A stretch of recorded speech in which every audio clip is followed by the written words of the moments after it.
Boa noite a todos. Boa noite. Sejam todos bem-vindos. Hoje estamos muito felizes. Tem 8 pessoas vindo pela primeira vez aqui na casa. Gostaria que todos vocês se sentissem muito bem acolhidos e possam voltar para casa muito melhores que aqui chegaram. Eu queria dar alguns recados. Primeiro, em relação à evangelização infantil, que acontece todos os sábados, a partir das 9 horas da manhã. Quem tiver crianças em casa, filhos, sobrinhos, netos, tragam para a evangelização. Às vezes não dá para trazer aqui para o Celuca, às vezes o pai é evangélico, a mãe é espírita, um é católico. Não pode ficar brigando para ver quem ganha para levar em qual igreja a criança. A criança tem que ter uma formação moral, que entre no consenso e leve para aquela que o coração de vocês se sentirem melhores. Mas a criança tem que ter a formação moral, tem que ser evangelizada, para quando chegar na adolescência, na idade adulta, que forem fazer suas escolhas, possam fazer as melhores escolhas. E aqui o Celuca está de portas abertas para quem quiser trazer as crianças. Outra coisa, principalmente para quem está chegando, a gente acha que o nosso tratamento é só na hora do passe. Não, o tratamento começa desde o momento que a gente entra na casa espírita. A espiritualidade já vai agir, o nosso mentor, a espiritualidade aqui presente já vai agindo para que a gente possa receber aquilo que veio buscar, tá? Muitas vezes a gente pensa que vai receber o que está pedindo, mas nós vamos receber o que nós precisamos, e a espiritualidade sabe muito bem o que nós precisamos. Então, quando nós estivermos aqui, que possamos estar conectados com a espiritualidade, evitar ficar tendo pensamentos dos problemas, das contas para pagar, das preocupações do dia a dia. Silêncio é prece, tá? Desde que você esteja em silêncio com o pensamento. Então, que fique em oração, com os olhos fechados, se harmonizando com a música. Não é por acaso que a gente deixa, que é para ajudar nessa preparação toda. Depois tem a preleção, que é o que nós vamos fazer daqui a pouquinho, e ao final tem o passe, que daí tem os 3 tipos de passe, que ao final a gente explica melhor como que funciona cada tipo de passe. Então, inicialmente, vamos fazer a nossa preparação aqui. Vamos fechando nossos olhos, acalmando os nossos pensamentos, elevando nossos corações à espiritualidade aqui presente, em especial ao nosso mentor, a quem agradecemos por todo o bem que nos faz. Vamos pensando no nosso Mestre Jesus, que Ele com certeza está presente entre nós, e como Ele mesmo disse, quando 2 ou mais pessoas estiverem reunidas em meu nome, eu estarei presente. Muito obrigado, Mestre. Vamos agradecer aos nossos irmãos responsáveis pela limpeza da casa, que muitas horas antes já estão preparando todo o ambiente aqui do piso inferior, do piso superior. Pedimos que, se for necessário, que façam um repasse em nossos pensamentos e em nossos corações. Vamos agradecer aos nossos irmãos responsáveis pela defesa da casa, que possam manter esse anel fluídico e luminoso, protegendo a casa, para que irmãozinhos menos preparados não consigam aqui adentrar com a finalidade de atrapalhar os trabalhos. Que eles sejam amorosamente amparados e encaminhados às escolas, aos hospitais espirituais ou às colônias de regeneração. E quando estiverem melhores, que aqui retornem, que serão muito bem acolhidos. Vamos agradecer às fraternidades do espaço, os essênios, pretos, caboclos, em especial a Legião de Bezerra de Menezes, a quem pedimos que fluidifique essa água que está sobre a mesa, que será servida a todos nós, para que cada um possa receber tudo aquilo que necessita. Agora um pouco mais harmonizados, mais tranquilos, vamos chegando até o nosso irmão Ismael, esse anjo que foi preposto por Jesus para governar a pátria espiritual do Brasil. E pedimos a Ismael que toque o coração de cada um de nós brasileiros, para que cada um faça a sua parte, para que o Brasil seja verdadeiramente a pátria do Evangelho e o coração do mundo. Em especial nesse ano, que iremos escolher os nossos futuros governantes, que cada um possa ter a consciência de escolher o melhor para a coletividade. Agora vamos chegando até a nossa Mãe Maria, ela que recobre todo o planeta Terra com seu manto de amor, que possamos sempre nos lembrar da nossa Mãe através da oração, quer seja para pedir, para louvar, mas principalmente para agradecer todo o bem que a Mãe nos faz. Junto a Maria, vamos chegando até o seu Filho Jesus, a quem agradecemos pelo seu Evangelho e por Ele ter aceito reencarnar aqui no planeta Terra para nos ensinar. Que possamos ler mais o Evangelho de Jesus, falar mais sobre o Evangelho de Jesus, pensar mais sobre o Evangelho, mas principalmente para que possamos colocar no nosso dia a dia, nas nossas ações, o Evangelho de Jesus. Que com certeza dessa forma seremos pessoas melhores e tomaremos as melhores decisões. Junto a Jesus, vamos chegando até o nosso Pai, esse Deus bom e justo, que nunca nos castiga, mas sempre nos oferece novas oportunidades de refazimento, de voltarmos para o caminho reto, para o caminho da luz. Às vezes a gente não entende uma perda material, a perda de emprego, uma doença, ou mesmo a perda de um ente querido, e acha que isso pode ser um castigo do Pai. Mas não, é uma oportunidade de voltarmos para o caminho reto, para o caminho da luz. Muito obrigado, Pai. Agora vamos rezar a oração que Jesus nos ensinou. Pai nosso que estais nos céus, santificado seja o vosso nome, venha a nós o vosso reino, seja feita a vossa vontade, assim na terra como nos céus. O pão nosso de cada dia nos dai hoje, perdoai as nossas ofensas, assim como nós perdoamos a quem nos tem ofendido, e não nos deixeis cair em tentações, mas livrai-nos do mal. Pois teu são o reino, o poder e a glória para todos sempre. Que assim seja. Graças a Deus. Muito bem. Casa cheia, mesmo dia de frio, está todo mundo aqui disposto a levar um pouquinho do Evangelho de Jesus. E hoje nós vamos conversar sobre o capítulo 17, os itens 1 a 6, sede perfeitos. Tá? De que forma que seremos perfeitos? Jesus falou, amando os vossos inimigos, fazendo bem àqueles que lhe fazem o mal, orando, rezando por aqueles que vos caluniam. Fácil, né, ser perfeito? Porque assim, se a gente for pensar, amar aqueles que nos amam é muito fácil, tá? Amar um filho, amar um marido, amar um pai, a mãe é muito simples, muito fácil. Até uma certa vez eu vi uma reportagem sobre o filho do Pablo Escobar. Os mais velhos aqui lembram quem foi que o Pablo Escobar foi considerado o maior traficante do mundo e fazia atrocidades, matava à torta e direito, terrorismo e tudo mais lá na Colômbia. E o filho contando que o pai era maravilhoso na família, tá? Era muito amoroso, protegia a família, e ele nem imaginava o que o pai fazia do lado de fora da casa, tá? Então assim, nós temos que ser diferentes, que amar aqueles que nos amam, até os criminosos fazem isso, mas nós temos que amar aqueles inimigos, aquelas pessoas que nos fizeram mal, tá? Para quê? Para a gente buscar a perfeição, para a gente ser perfeito como o Pai. A gente sabe que a gente não vai conseguir ser perfeito como o Pai. O Pai, Deus, é uma perfeição absoluta, mas nós estamos no caminho para buscar a perfeição.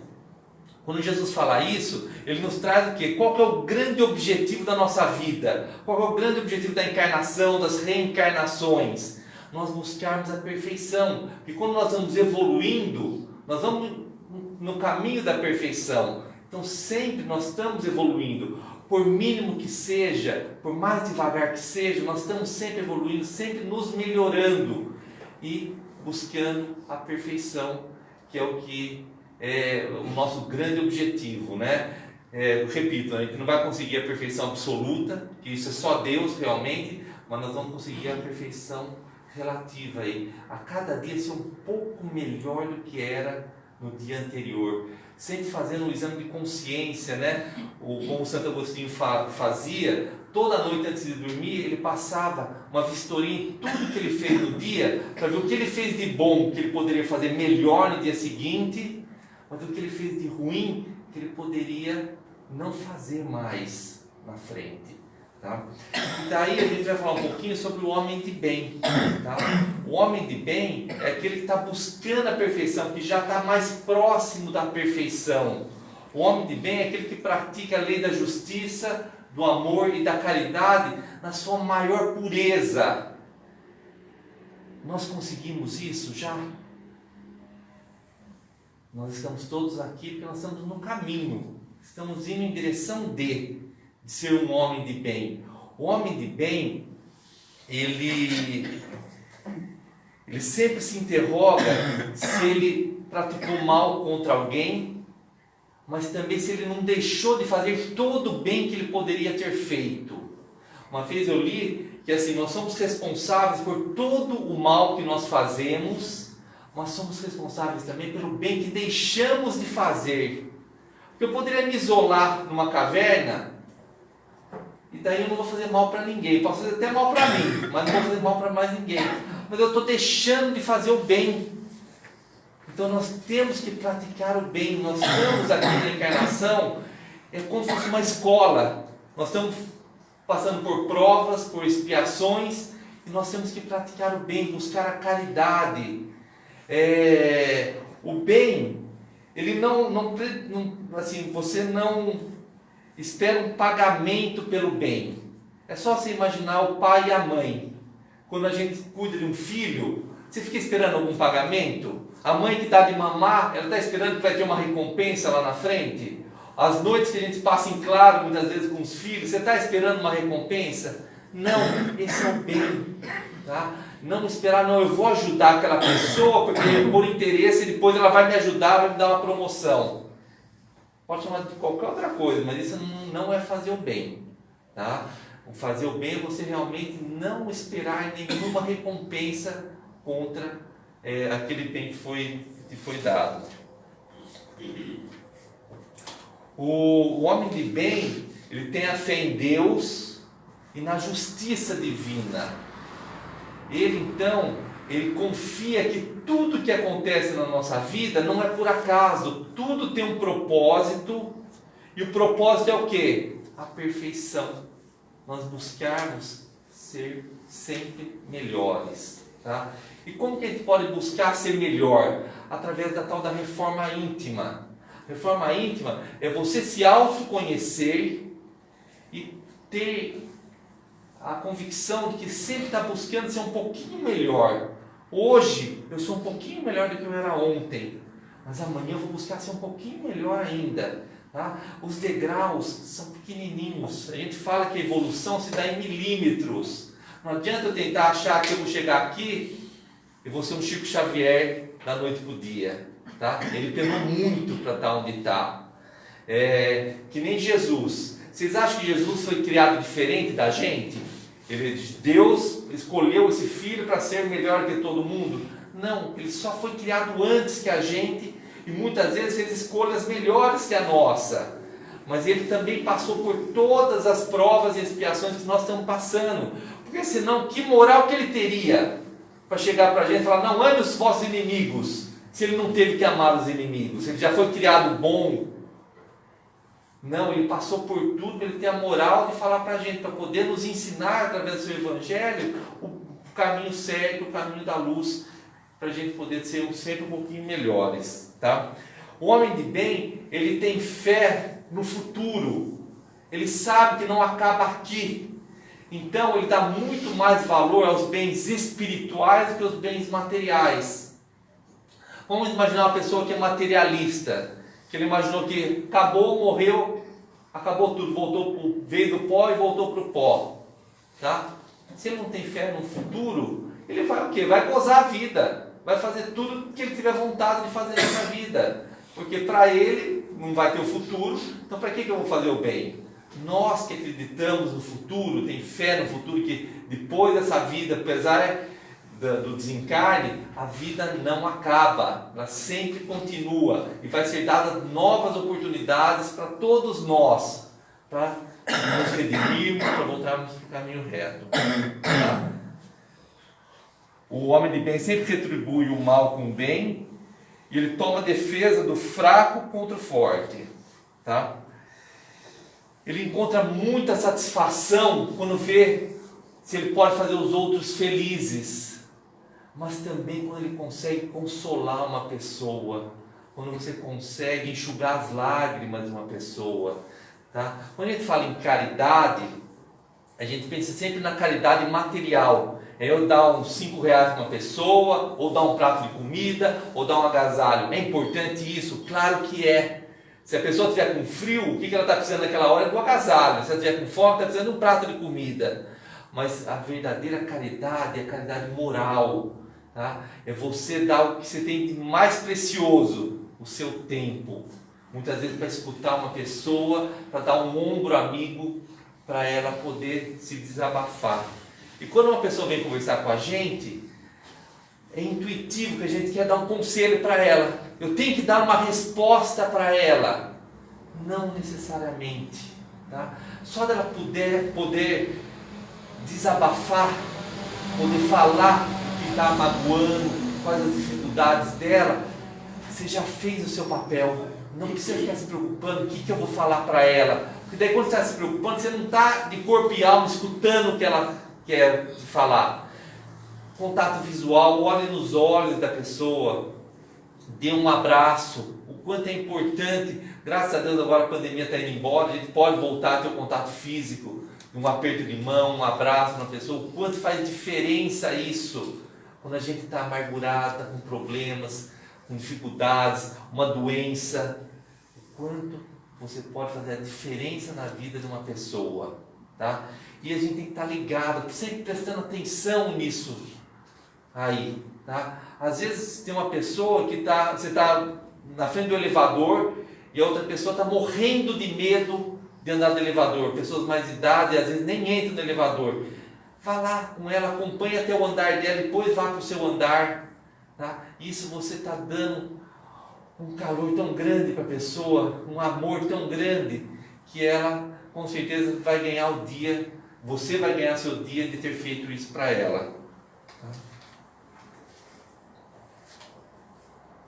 Quando você está numa posição social e tem subalternos, como que o homem de bem se porta? Ele pisa no subalterno, dá ordem, grita, esperneia? Não, ele trata com benevolência, trata com amor, com bondade a pessoa que está sob sua guarda, que está seu subalterno. Para quê? Para aliviar o fardo daquela pessoa. Isso é o homem de bem. E quando o homem de bem, ele é o subalterno. Ele entende a sua responsabilidade e ele vai agir para cumprir as suas obrigações, tá? Como subalterno. Isso é assim, um código moral realmente que nós temos que ter, porque quando você tem o poder nas mãos, é que você conhece a pessoa, não é? Tem um ditado que fala que se quiser conhecer uma pessoa, dá poder para ela. Você vai ver o quanto ela, que era toda cordeirinho, toda falava mansa, a hora que sobe o poder, começa a pisar nas pessoas, tratar mal as pessoas. Não, daí que você tem uma responsabilidade maior ainda, de ser o exemplo para todas aquelas pessoas. E pode ver, quando tem um chefe que é tirano, que é nervoso, que é bravo, parece que ele contamina todo o ambiente, todo mundo ali fica da mesma forma. Enquanto quando tem uma pessoa que consegue conciliar, consegue trabalhar em equipe, trabalhar bem, tudo flui melhor, flui mais tranquilo, mais sossegado. Tá? E agora eu queria falar sobre os bons espíritas. Tá? O espiritismo não trouxe nenhuma moral nova, não trouxe nenhuma novidade. O espiritismo, na verdade, é uma forma mais clara da gente entender os ensinamentos de Jesus, a moral do Cristo. É isso que o espiritismo traz para a gente, uma leitura mais fácil. Eu particularmente tenho muita dificuldade em ler a Bíblia. A gente começa a ler, já começa devagar, começa até dormir ali, porque realmente é uma linguagem mais difícil. Enquanto que o Evangelho segundo o Espiritismo é uma explicação do Evangelho de Jesus, nos facilita muito o entendimento ali e a colocação daquilo em prática.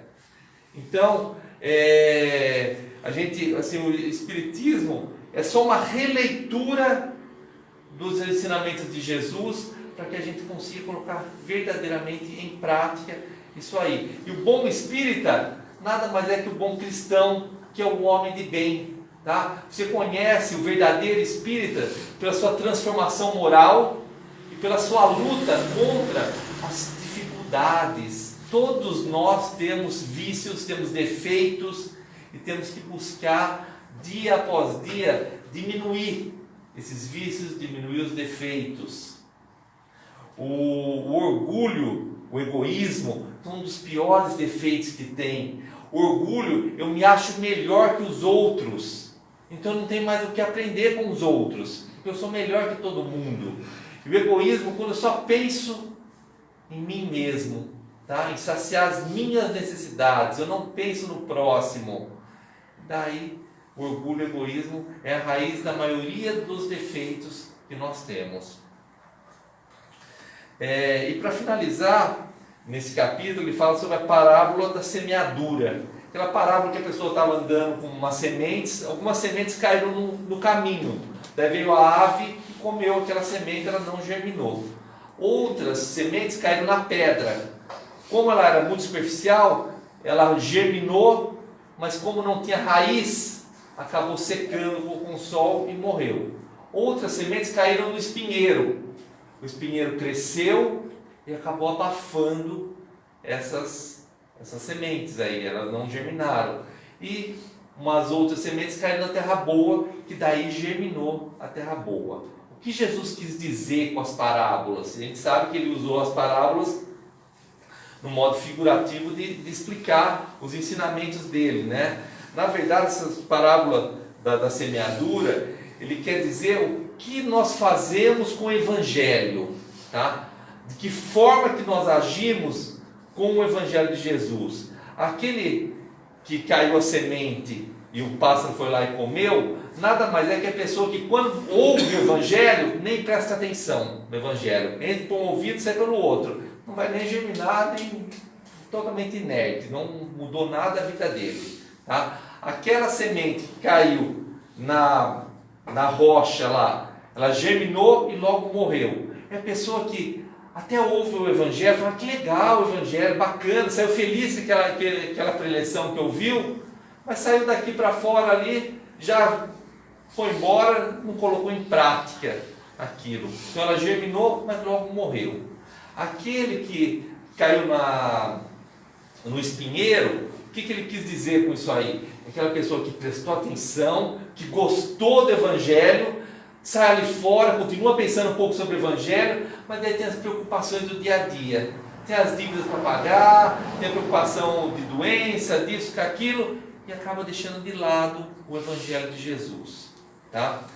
E por fim, aquele que cai na terra boa. Tá? Aquela pessoa que está preparada para ouvir o Evangelho de Jesus e consegue fazer bom uso daquilo. É o que eu falei agora há pouco.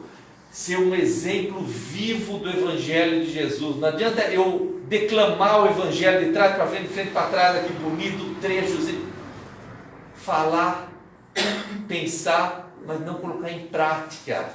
Sempre pensando como Jesus faria. Com certeza tomaremos as melhores decisões da nossa vida. Tá? Então quem puder, leia esse capítulo 17, ele é muito profundo, muito importante esse Evangelho. Aqui, sede perfeitos. Tá? Então agora vamos fechar nossos olhos para nós fazermos as nossas vibrações finais. Vamos pedindo para a espiritualidade aqui presente, para que essa energia boa que emana do coração de cada um de nós aqui presentes, encarnados, desencarnados, que possa ser levado para o bem universal, para todo o planeta Terra, em especial os nossos irmãos que estão envolvidos em guerras, em conflitos, refugiados, que possam entender esse momento difícil que estão passando, mas entendendo que tudo é para o bem, tudo tem um propósito divino. Vamos vibrar pelo nosso país, para que seja um país de oportunidades, que possamos ter as melhores escolhas dos nossos governantes nas próximas eleições, para que realmente o Brasil seja o coração do mundo e a pátria do Evangelho. Vamos vibrar por todos aqueles que são responsáveis pela educação de nossas crianças, os professores, diretores, evangelizadores infantis, chefes escoteiros, para que saibam a grande responsabilidade que tem nas mãos de dar uma formação intelectual, mas também uma formação moral para as nossas crianças, para que eles tomem as melhores decisões. Vamos vibrar pelos nossos jovens, em especial aqueles jovens que estão perdidos na prostituição, nas drogas, que possam ser amparados pela nossa Mãe Maria, para que encontrem um recaminho, que possam voltar para os seus lares, se assim for a vontade do nosso Pai, para que tenham um futuro pela frente. Vamos vibrar pelos nossos irmãos que estão internados nos hospitais, em leitos de UTI, em leitos terminais, leitos de oncologia, que possam entender esse momento difícil que estão passando, de uma separação momentânea, e que se for chegada a hora do desencarne, que possa ser feita da forma mais tranquila, com o apoio da espiritualidade. Vamos vibrar para os nossos irmãos que estão em sofrimentos no mundo espiritual, no umbral, no vale dos suicidas, no vale dos abortados, para que entendam essa situação que estão passando e possam se desculpar, para que a ajuda venha e que reencontre o caminho da luz, o caminho da paz. Agora vamos pedir permissão para vibrarmos por nós mesmos, para que tenhamos uma boa semana, uma semana de luz, que possamos voltar para nossas casas muito melhores do que aqui chegamos. Que assim seja. Graças a Deus.